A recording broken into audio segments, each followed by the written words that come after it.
Mi amor, levántate, ¿tenés clases de inglés en el CBA? Vamos a aprender cómo hacer inglés en el Centro Boliviano Americano. Inglés de verdad en el CBA. Inglés de verdad. Voy a la biblioteca, hoy los libros a leer. De mañana, tarde y noche aprendo el inglés. Inglés de verdad en el CBA. Inglés de verdad.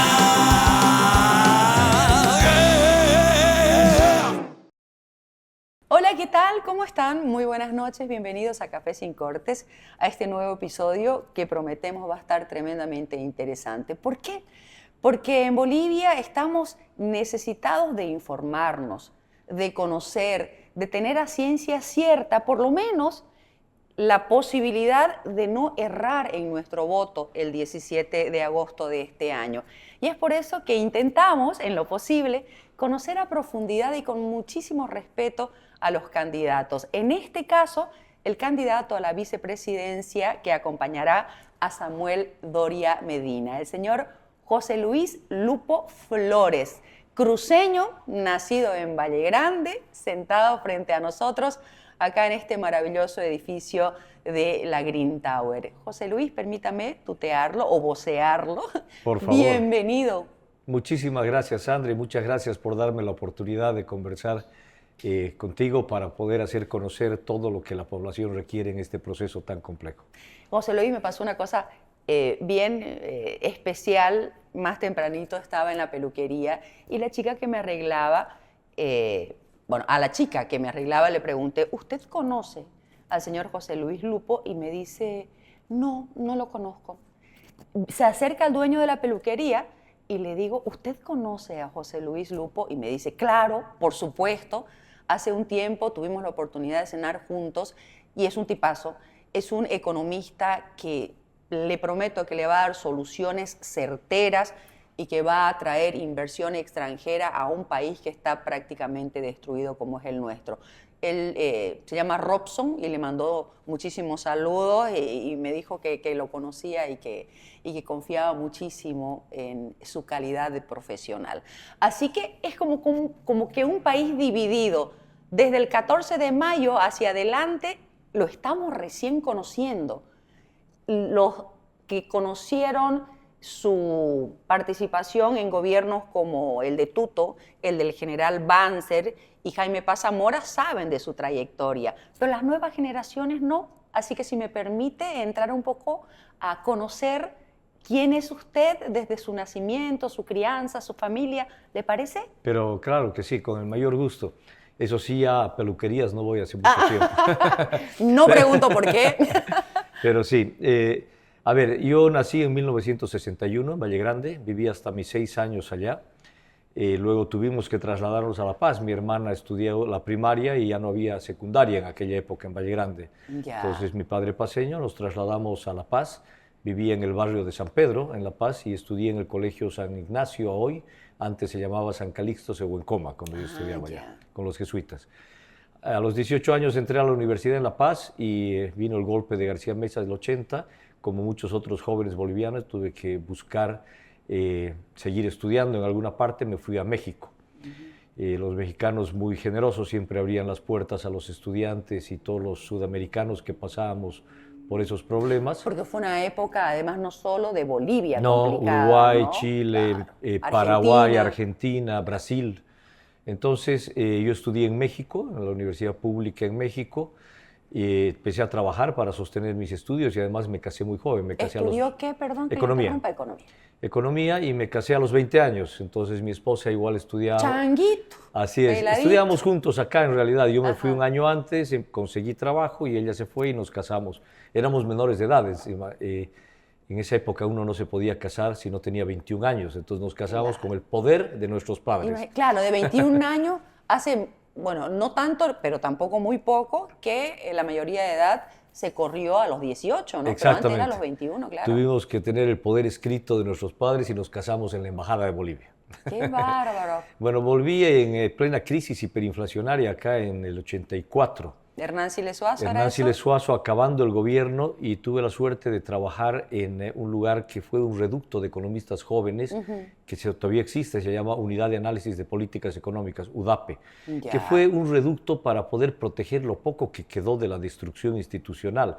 Recuerdo en esa época botaban de las ventanas del Banco Central las cuentas nacionales, los papeles, quemaban, se desinstitucionalizó todo. Recuperamos allá base estadística, tuvimos muy buen conocimiento, y ahí obtuve una beca para ir a Estados Unidos, donde estudié primero en Washington, en Georgetown, y después en Boulder, en Colorado, la Universidad de Colorado en Boulder, y ahí me especialicé en Economía Internacional, Moneda y Banca. Regresé a Bolivia y en ese momento me nombraron director del Instituto Nacional de Estadística. Del INE. Samuel era ministro de Planeamiento. Ah, o sea, se conocen desde hace años. Desde esa época él me nombró director del INE, y me tocó hacer el censo de 1992. Después de 16 años, creo, Después ¿no? de 16 años, el primer censo en democracia y sin cultura estadística. Fue un censo de mucha visibilidad y muy controvertido. La gente creía que era para cobrar impuestos, para contar las gallinitas y no sé qué. Y al final era la única base posible de conocer qué nos falta. Claro. La pobreza, educación, migraciones, la vivienda, bueno, todo lo que el censo recoge, ¿no? Y un censo transparente distinto al último que tuvimos por acá. Completamente, y además con toda la tecnología de la época, fue boleta, papel, bueno, es increíble cómo no han mejorado la tecnología habiendo acceso en el último censo parecería para cometer errores deliberadamente. Entonces, luego de eso, el presidente Paz Zamora me invitó a ser ministro de Informaciones porque fue un censo que exigió mucho la participación pública y me dio mucha visibilidad. Entonces, sin pensarlo, a mis 29 años entré a ser ministro en el gabinete político. A los 29. 29, casi cumpliendo 30, sí. Joven también. Y ahí fue que participé de la parte política, fue una experiencia importante. Luego tuve una aventura chiquita en el relanzamiento, en su área, en el relanzamiento del periódico Hoy, Me ¿no? acuerdo, Donde tratamos claro. de hacer una modernización. Todo duré un tiempo, no había el acceso a la tecnología que hay hoy, había que prácticamente pasarse la noche en el periódico, ¿no? Seguro. Y luego me fui a trabajar a Venezuela con Enrique García, a la CAF. A la Venezuela, no a la de A ahora, la Venezuela, a la gran Venezuela. de verdad, a la gran Venezuela, maravillosa. Me quedé casi 5 años allá en la CAF como economista jefe y gerente de planificación estratégica. Regresé a Bolivia, asumí nuevamente cargos de responsabilidad pública en 4 ministerios más, desarrollo económico, hacienda, presidencia, gobierno, con 2 presidentes. No pertenecí nunca a un partido político, siempre hice gestión pública. Siempre Esa fue más profesional que político.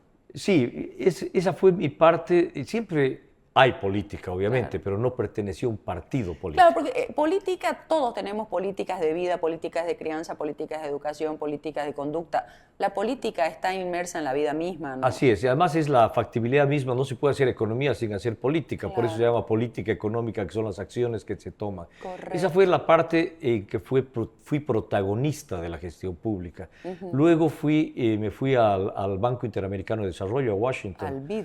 Al BID estuve como especialista en competitividad y productividad para la región andina y el Caribe inglés, y el presidente Iglesias en ese momento me nombró representante en Colombia. Me fui a Colombia y cuando cambió de presidente a Luis Alberto Moreno, que es colombiano, me llevó como jefe de la oficina de la presidencia. Entonces hice un programa de reforma en el banco que dura hasta el día de hoy, muy profundo, muy grande, y luego me fui de representante a Brasil, casi 4 años y medio, luego de representante a Argentina, y finalmente me nombraron gerente del Cono Sur, que en el banco abarca Argentina, Brasil, Chile, Paraguay y Uruguay, que es una responsabilidad muy grande, con una oficina en Washington y otra en Buenos Aires para atender a los países. Trabajé hasta hace 2 años, 3 años, pero ya desde el 2020 por la pandemia estuve trabajando desde Bolivia. Entonces me retiré hace muy poco y empecé a trabajar en esta aventura fundamental que es, empezamos a hablar con Samuel para tratar de ver qué pasaba en Bolivia, ¿no? Claro. Más que ver Estas conversaciones, ¿cuánto tiempo hacia atrás hace un comenzaron? año. Hace un año me hice cargo de crear una gerencia política, pero lo primero era saber qué sentían y qué sienten los bolivianos. Más que indagar qué preferencias, qué pasa en la política, algo estaba ocurriendo no solamente en el país, sino en la cabeza y el sentimiento de la gente. Hemos cambiado. y un sentimiento de desesperanza, de frustración, de incertidumbre, de angustia, de miedo. Absoluta. Y que ahora debe estar, y está muchísimo peor, de sentir este país se acabó.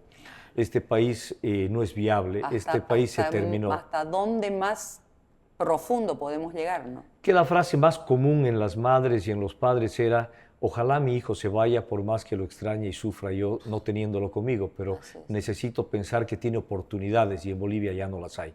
Y es muy triste pensar eso después de haber pasado los 20 años, estos 20 años de gobiernos del MAS, con una cantidad de recursos increíbles.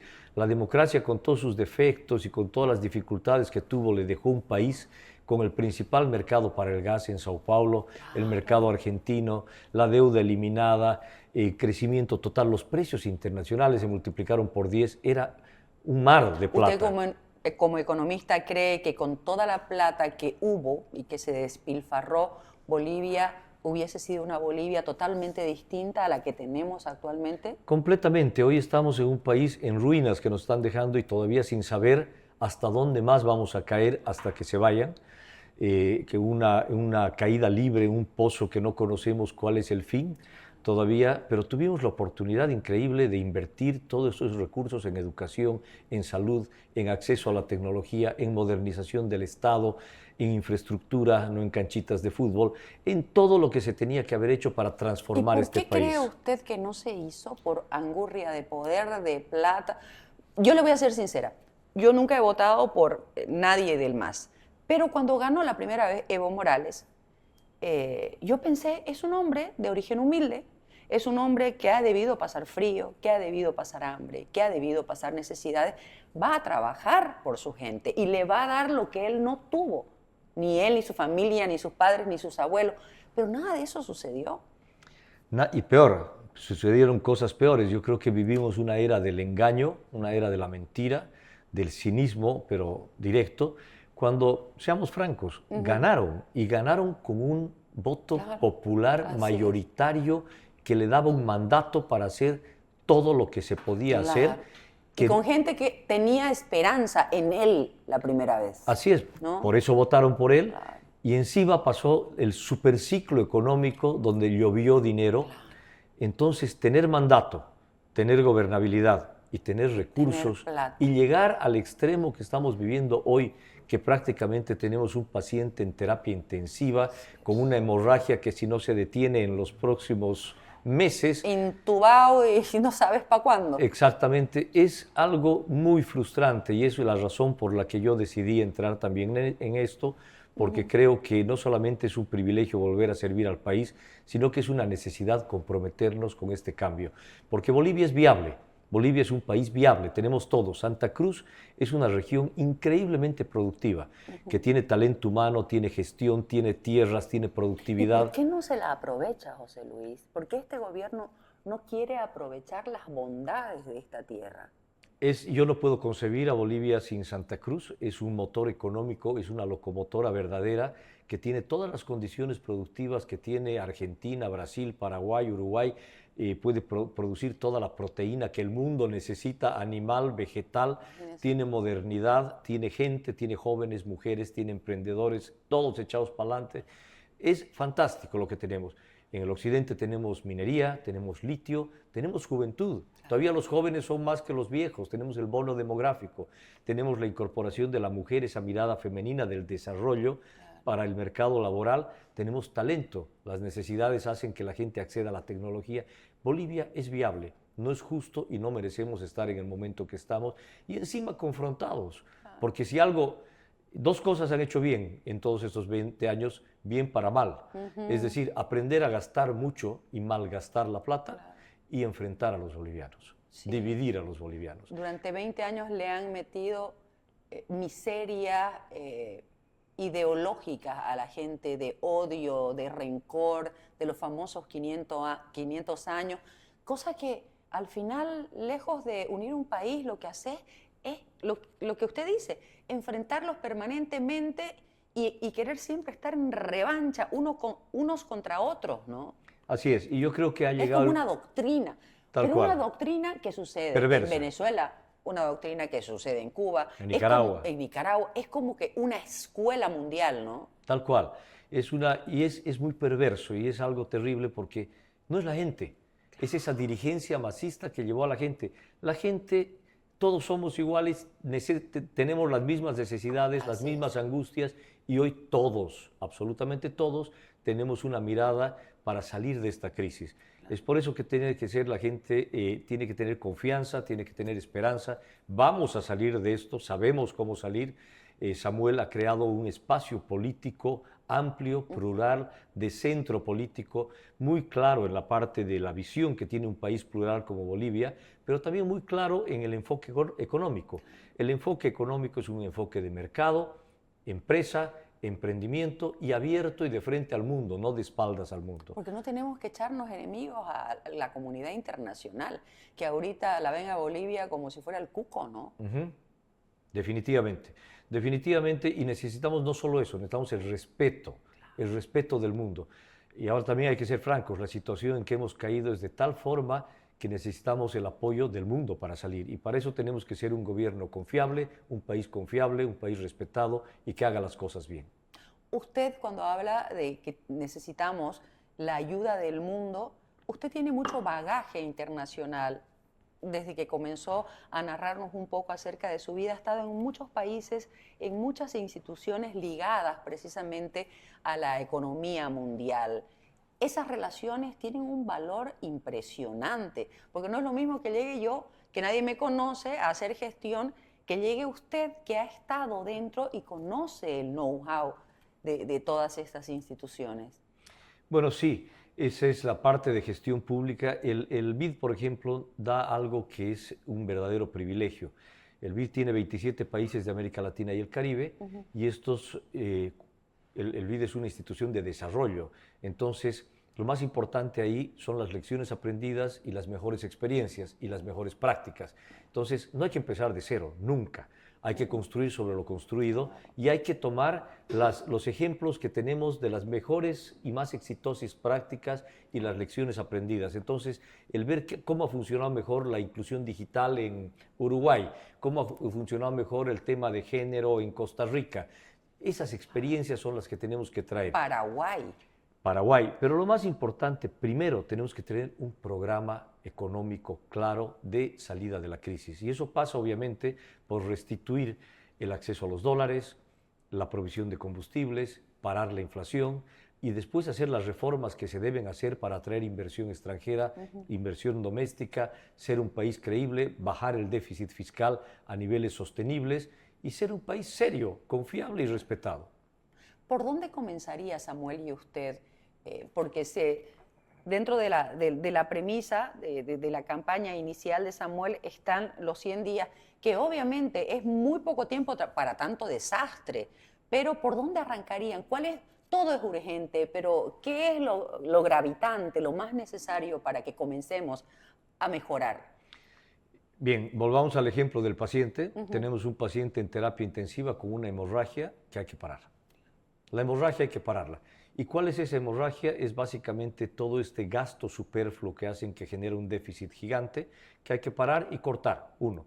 Dos, Eso, cuando usted menciona eso, está hablando de aquellas empresas estatales que siempre están a pérdida. En parte esas, más una cantidad inmensa de otros gastos corrientes que hace el gobierno. Usted sabe que nosotros gastamos 80% del PIB en cada presupuesto anual. Países como Paraguay, 28%. ¿Y en qué se gasta 80%? Eso le decía, ellos han aprendido una cosa muy bien, han aprendido a gastar mal. Entonces, nos han acostumbrado a eso y de una forma tremenda van generando un desorden en la economía tremendo. Hay que parar la hemorragia. Hay que garantizar que los dólares están acá y que el que demanda dólares los va a tener. Hoy día no hay, hoy día no existen y han acabado con esa confianza de la gente. Hay que anclar las expectativas. Cuando estamos cayendo en caída libre, hay que parar la caída y revertir la tendencia. Los 100 días anclan esas expectativas, generan confianza, damos la vuelta a la tendencia como tal, garantizamos la provisión de combustibles y ahí empieza el trabajo estructural de reforma para poder atraer inversiones, generar exportaciones y volver a crecer. Es un trabajo muy grande. Es largo, complejo además, ¿no? Claro, de terapia intensiva para sacar a pieza normal a ese paciente. ¿Y cómo se restituyen los dólares? ¿De qué manera podría Bolivia en poco tiempo tener la fluidez en dólares y que la gente que tenía sus DPF en el banco en dólares y los quiera sacar, se los den pues en dólares? Y que no estemos a expensas de que hoy cuesta el dólar 13, hace un par de días llegó a 20. Y no sabemos si va a seguir subiendo, es una locura. Tal cual. Le decía que lo más importante es tener un fondo de estabilización. El fondo de estabilización debe garantizar la provisión de los dólares que demanda el país. Y este fondo de estabilización tiene que tener un componente de liquidez, y hay organismos especializados en este tema para poder dotar liquidez. Es como que le lancemos un papel a este vaso de agua. Si no tiene agua, se va hasta el fondo, ¿no? Claro. Si tiene agua, lo empieza a subir y flota. Esa es la liquidez que necesitamos.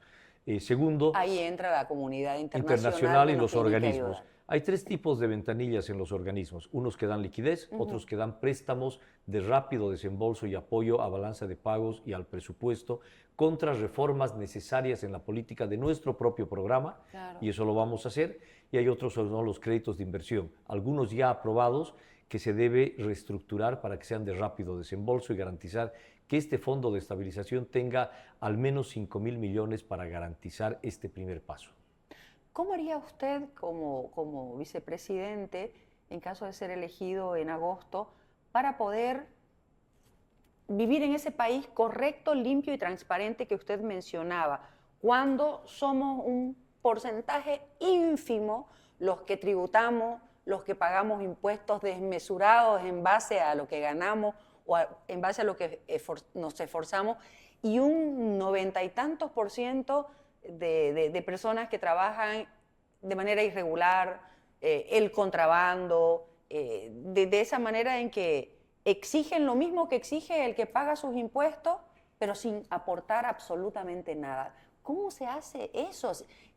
Conociendo que este país viene décadas tras décadas viviendo de la misma manera. Es una de las tareas más importantes. Yo creo que el sistema tributario tiene que ser modificado. Ya no se puede exprimir más a los pocos que pagan impuestos.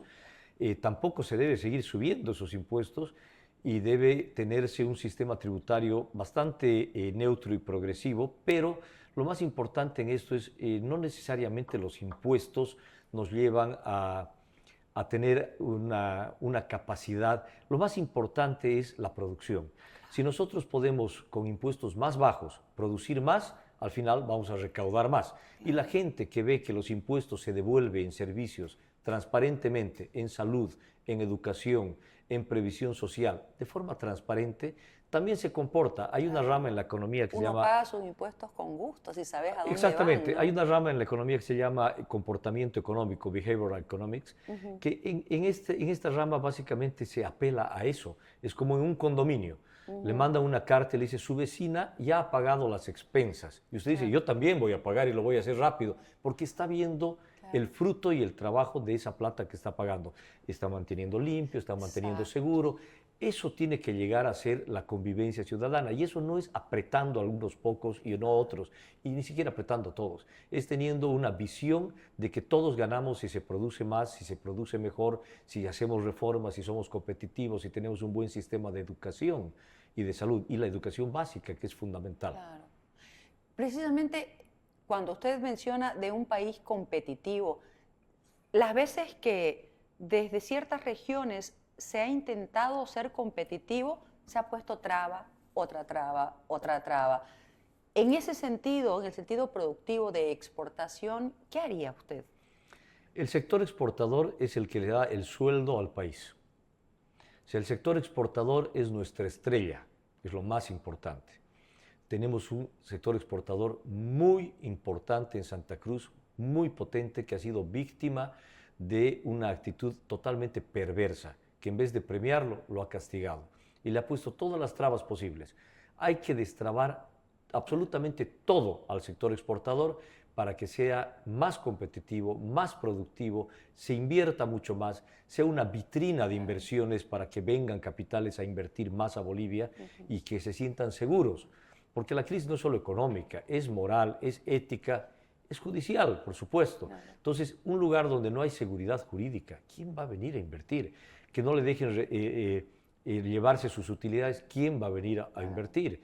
Entonces, o que vengan, inviertan y no puedan cambiar a dólares. Claro. O sea, es imposible. Entonces, esta es nuestra verdadera vitrina para atraer inversiones, pero para eso hay que ser un país serio, un país confiable, donde la seguridad jurídica funcione, haya confianza, y hay que devolverle todo eso al país para poder mirarnos de frente con el mundo. Eso es verdad. Hay que rescatar a una Bolivia que ha sido herida desde varios puntos. ¿Qué haría usted en el caso, por ejemplo, de ese tema moral? Si se ha adoctrinado durante 20 años, ¿cómo uno podría atacar como para limpiar un poquitito el alma de estas generaciones que han sido lastimadas, violentadas, ensuciadas, con tanta mentira o con tanta confrontación que al final solo existe en la cabeza de los gobernantes actuales? Yo confío mucho en la gente. Yo creo que la gente nace buena, no nace mala. Que la gente quiere el bien, no quiere el mal. El problema es que mucha gente ha sido víctima de una dirigencia perversa, ideologizada, de una corriente negativa, de una corriente falsa, de una cultura del engaño. Y yo creo que toda esa gente en realidad también ya se ha dado cuenta de esto. ¿Y se ha dado por qué? Porque sufre exactamente lo mismo que todo el resto. Claro. Que todo el resto. Los problemas que estamos atravesando en Bolivia los atraviesa todo el mundo. Exacto. Por eso yo creo que la agenda económica, la agenda política, la agenda social, las reformas judiciales y todo, finalmente van a ser apoyadas por la población, porque todos están viendo las consecuencias de lo que se han hecho estos últimos 20 años. Y todos están sufriendo. Y la crisis es para todos. Llueve fuego exactamente para todos. Entonces, yo sí creo que la gente finalmente no es que tenga que recién darse cuenta, ya se dio cuenta. Ya se dio cuenta que sufrimos 20 años de engaño y que está dispuesta a decir basta, porque si no, a tener una nueva esperanza y una nueva confianza para salir adelante. La buena noticia, de nuevo, como le decía, es este es un país viable. No es un país inviable. Se puede todavía. Se puede porque Bolivia es viable, tenemos todas las condiciones. Tenemos la minería, tenemos el litio, tenemos el sector agroexportador cruceño, tenemos la producción de alimentos. Ya dejamos de lado el gas, que prácticamente es inexistente. Pero tenemos gas, Pero o sea que todavía. va a demorar, vamos a tener que otra vez mostrar los beneficios y la confiabilidad en el país, a explorar, a hacer acuerdos con empresas y estados para que vengan de nuevo a Bolivia, porque tenemos gas y se va a volver a explorar y encontrar gas y a certificar reservas, pero obviamente para todo eso necesitamos mostrar seriedad. Tenemos juventud, tenemos mujeres, tenemos talento, tenemos todo. ¿Usted intentaría revertir la nacionalización? La nacionalización en realidad ha sido un albur, porque francamente no han nacionalizado mucho, han jugado con algunos impuestos y algunos temas, pero no ha habido yo creo que la apertura y la visión empresarial del modelo que nosotros proponemos apunta directamente a la competitividad. No es que los inversionistas están haciendo cola para venir, estamos compitiendo con otros países que también tienen gas, tienen litio y tienen otras cosas. Entonces hay que dar seguridad, confiabilidad y condiciones de inversión favorables. Claro, porque al final un país es una casa grande, ¿no? Y una casa grande obviamente tiene más complicaciones para administrarla, pero la tenés que administrar y siempre tiene que haber ganancias, porque si no, ¿para qué trabaja la familia o los miembros de esa familia? Dentro de toda esta vorágine que hemos vivido, José Luis, en los últimos meses y esta incertidumbre permanente de quién nos va a representar, por quién votamos, qué hacemos, la derecha se unió, la derecha se desunió, se separaron, uno va por un lado, otro va por el otro, ¿qué hacemos? Porque en serio, yo se lo digo más allá, ni como comunicadora, periodista, no estudié periodismo, pero sí comunicación. Pero en esta oportunidad, como persona, como votante, como ciudadana, ¿qué hacemos?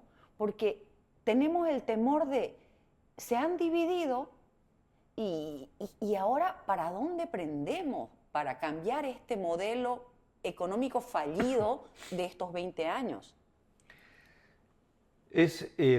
Cuando yo empecé con este tema y empezamos a hablar con Samuel, yo fui el delegado para promover la unidad por parte de Samuel.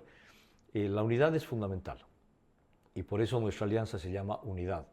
La unidad de todos es importante porque las elecciones no solo hay que ganarlas contundentemente para tener gobernabilidad y hacer todo lo que hemos venido conversando que Bolivia necesita que se haga. Porque si no se traba en el Parlamento, ahí queda. Pues, exactamente. ¿No? Entonces, este esfuerzo de unidad lo vamos a seguir construyendo y estamos presentando con Samuel el proyecto político más amplio posible, como usted bien mencionaba, una casa en construcción con las puertas abiertas que alberga a todos. Y vamos a seguir trabajando hasta el último aliento por la unidad para impulsar, obviamente, la candidatura de Samuel como el mejor líder posicionado para vencer al MAS. Yo estoy seguro que eso se va a ir dando a lo largo de las próximas semanas, porque con nitidez se va a ver que el proyecto de Samuel va a ir avanzando a atender las respuestas que la gente está buscando. ¿Usted tiene fe que eso suceda? Sí, porque la gente al final del día es la que va a decidir. O sea, no somos nosotros los que decidimos, la gente decide con su voto y la gente va a saber votar, esta vez va a saber votar por este proyecto de unidad que le da confianza, que le da certidumbre y que tiene soluciones para salir de la crisis. Entonces, al final del día, estamos en manos de la gente y yo confío muchísimo en la lucidez que tiene la gente para salir del momento en que estamos. Eso es importante, la seguridad que te dan las personas cuando las miras, cuando conversas con ellas, cuando las escuchas, cuando comenzás a ser analítico y te das cuenta de que por ahí había sido, claro, he ahí la respuesta a mi duda o a mi miedo o al temor que yo sentía. Y es por eso que al principio le decía, permítame que lo conozcamos, más allá de la vicepresidencia o este desafío suyo junto a Samuel, conocerlo como persona, porque eso es lo que uno tiene que intentar, que la gente te conozca, pero absolutamente desnudo y transparente, tal como sos, siempre con la verdad. Estoy absolutamente de acuerdo. No hay forma de pedirle a la gente, confía en mí, si no le demuestras que puede confiar en ti, que estás hablando con la verdad y que no estás ocultando en nada la situación del país y obviamente mintiendo o haciendo falsas promesas. Entonces, yo sí creo que ese es el tema más importante. El tema más importante es darle confianza a la gente y tengo una fe total en el criterio y el juicio de la gente. La sabiduría del pueblo es infinita. Uno cree que está... A veces uno lo subestima, ¿no? Totalmente, cree que está por encima, voy a decir esto y lo voy a convencer, voy a decir aquello y me van a... No, la gente sabe qué creer y sabe qué no creer. Y la gente está saliendo de un profundo proceso de engaño y no va a caer en otro. Amén. Claro, porque creo que Bolivia no aguanta otro engaño más. No aguantamos. Otro engaño más no aguantamos. Pero, como le digo otra vez, está en manos de la gente. Seamos muy claros. Es la gente, las personas, los jóvenes, las mujeres, los empresarios, los emprendedores, los transportistas, los gremiales. De todos, ¿no? Todos juntos vamos a salir. Bolivia necesita un cambio y el cambio no va a venir solo. Va a venir con la acción de la gente. Eso es cierto, definitivamente es una participación de todos, porque a veces el bolivianismo nos conduce a echarle la culpa siempre a alguien, ¿no? El culpable es el alcalde, el culpable es el gobernador, el culpable es fulano, cuando todos tenemos parte de responsabilidad en cómo se construye un nuevo país, en este caso, porque hay que reconstruirlo de cero, desde sus bases. Así es correcto. Y esa ya es responsabilidad de todos. Bolivia necesita a todos. Yo creo que esa es la conclusión más importante en este momento. Y yo creo que ese va a ser el momento en que la gente se va a sentar a pensar y decir, ¿cómo voy a usar el poder que yo tengo? El poder de mi voto, el poder de elegir. Y que tenga certeza también que va a elegir, porque su voto se va a respetar y no se lo van a robar. Se va a tomar todas las precauciones de control electoral para que no se lo roben. Entonces la gente va a saber qué elección hacer, qué decisión tomar, y esa es la que va a quedar. Y yo confío muchísimo en ese criterio y esa conciencia. A partir desde el miércoles 14 que fue usted presentado, la agenda es súper copada, súper complicada, tienen que hacer un trabajo nacional intensísimo de un lado para otro. Dentro de estas horas en las que usted ya es oficialmente el candidato a la vicepresidencia, ¿qué respuesta ha sentido, ha percibido de la gente cuando van a los barrios, cuando hacen alguna presentación, alguna disertación, alguna visita? Muy positiva, pero muy positiva. O sea, yo creo que la gente está esperando propuestas de esta naturaleza, la gente está consciente de la situación que tenemos y la gente está abrazando el proyecto que estamos proponiendo, sabiendo que no es fácil. No estamos vendiendo un país de las maravillas que... Claro, no se puede hacer magia, ¿no? Exactamente, y nadie cree en pajaritos preñados y ni nada por el estilo. O sea, realmente la gente está consciente y está esperando que se le diga la verdad, pero que se le dé una propuesta de solución viable y que tome en cuenta algo muy importante. Todos sabemos lo que tenemos que hacer, pero tenemos además el sentido de urgencia. Los 100 días sabemos que por qué los proponemos, porque la mayor parte de las personas no tiene más tiempo. O sea, no tiene más tiempo, no puedes decirle, en años vienen las soluciones. Claro. No, vienen en 100 días y cambia la cosa y no va a ser fácil y vamos Eso a reconstruir. le iba a decir, tratando de volver un poquitito, una comparación, siempre las comparaciones son odiosas, pero por ejemplo Milei le dijo al pueblo argentino, vamos a hacer cambio. No va a ser fácil, va a haber gente que se va a molestar, van a haber bonos que de repente no van a existir, vamos a tratar de maximizar lo poco que tenemos para hacer harto. En el caso de Bolivia es una cosa similar, ¿no? Es una cosa similar. Caso de Bolivia es que somos un país diverso, complejo, somos un país plural, estamos conscientes de eso, tenemos políticas para cada uno de estos temas y esta problemática, pero hay una cosa que es común denominador, sin ninguna duda. Esto no va a ser fácil y va a requerir el concurso y el sacrificio de todos, pero a quienes vamos a proteger en eso es a los sectores más vulnerables para poder juntos tener un sacrificio que nos lleve a un resultado positivo para todos.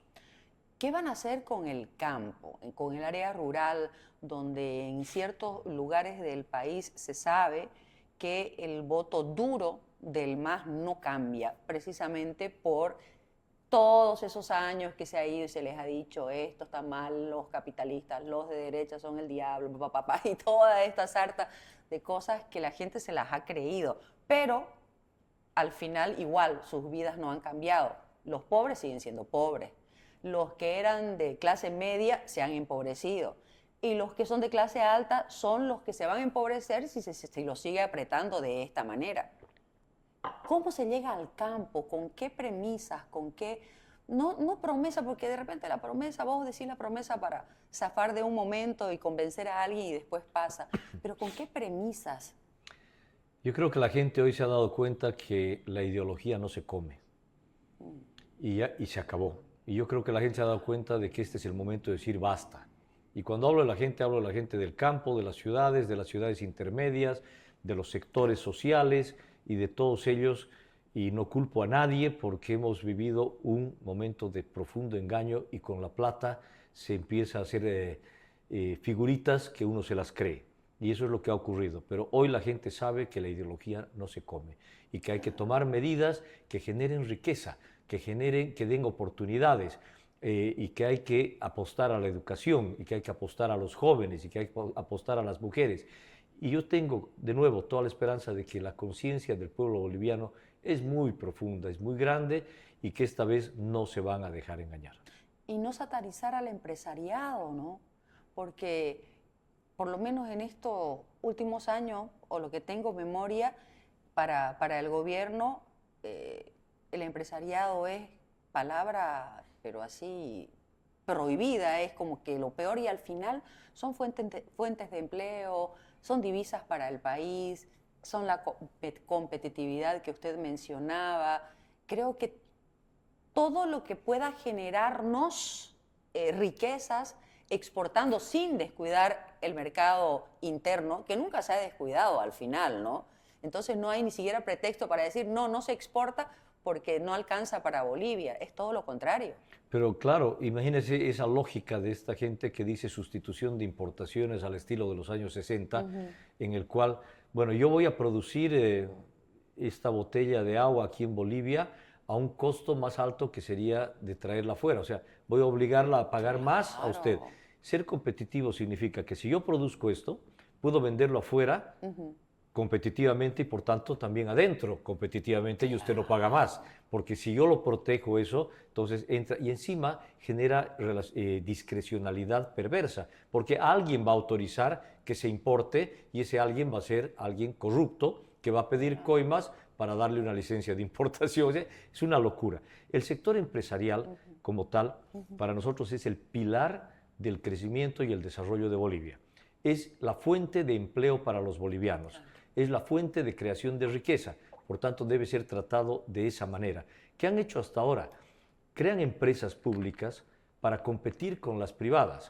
Cuando el privado arriesga su patrimonio para producir algo y el público arriesga nuestra plata que no le importa perderla. Claro, porque la empresa pública se maneja con la plata de los que y no le importa generan perder impuestos. esa plata, pero compite deslealmente con el privado. Entonces yo digo, yo privado, ¿para qué me voy a arriesgar si encima este sector público, en lugar de alentarme, de incentivarme, de darme condiciones para que invierta mi plata y la arriesgue y cree empleo, encima de eso me compite deslealmente?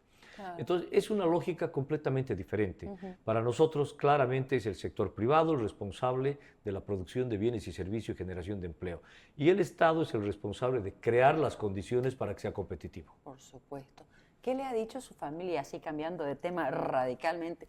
¿Qué le ha dicho a la familia, los hijos, su pareja, de saber que José Luis no va a estar en casa en los próximos meses, prácticamente solo va a llegar a dormir, si es que va a llegar a dormir, porque si no va a estar en La Paz, en Oruro, en Potosí, en Sucre, porque es un esfuerzo grande el que usted está haciendo y más cuando vayan pasando las semanas? Esa ha sido la decisión más difícil para mí. La familia me ha apoyado incondicionalmente, totalmente, pero ha sido la decisión más difícil porque el lugar favorito que yo tengo es mi casa. Su hogar. Claro. Y la persona favorita que yo tengo es mi esposa, que estamos casados hace 43 años, desde los 20 años. Cuando eran menores de edad. Tenemos 3 hijos y 5 nietos. Entonces la gente me preguntaba, ¿por qué tomas esta decisión ahora que puedes disfrutar de tu tiempo libre y de tus nietos?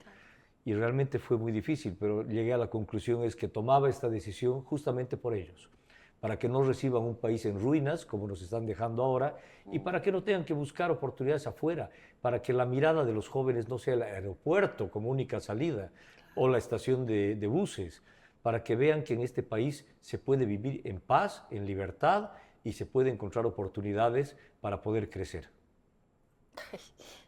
Me emociono.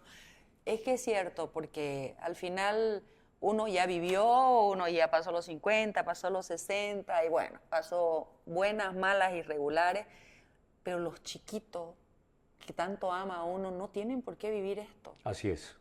Y si uno puede hacer algo para cambiarlo, ¿cómo desaprovecharlo, no? Esa fue exactamente mi visión, mi decisión. Sé que es difícil en lo personal, sé que es difícil en la gestión, pero sé que no hay otro camino. Claro. La decisión, como decía José Luis hace rato, la toma usted. La decisión la tiene la gente. Quiere seguir viviendo como está viviendo, quiere mejorar gradualmente la situación en 100 días, 101, 102. Cuestión de cambiar. Cuando uno está dispuesto a cambiar, uno está dispuesto también a esperar. ¿Qué le dice a Bolivia, a esa Cámara, en esta primera conversación? Ojalá, José Luis, de muchas que más adelante podamos volver a conversar y me cuente acerca de esta experiencia y de esta decisión que ha tomado por amor. Primero, mil gracias por todo, mil gracias por la oportunidad y por la oportunidad de hablarle a Bolivia. Tengan fe, tengan esperanza, tengan confianza en que vamos a salir adelante, en que Bolivia es viable, en que tenemos la oportunidad de hacer algo todos juntos y lo más importante, en que la decisión es tuya. La decisión de cambiar, que todos la queremos, está en tus manos, no está en las nuestras. Nosotros solamente estamos proponiendo el camino para caminar juntos. La decisión la tomas tú. Gracias, José Luis. Un placer conocerlo. Igualmente. Que esté muy bien. Gracias. Gracias a ustedes por acompañarnos y perdón los lagrimones. Lo reponemos con agüita ahorita. Con agüita. Con agüita. Chao, hasta la próxima.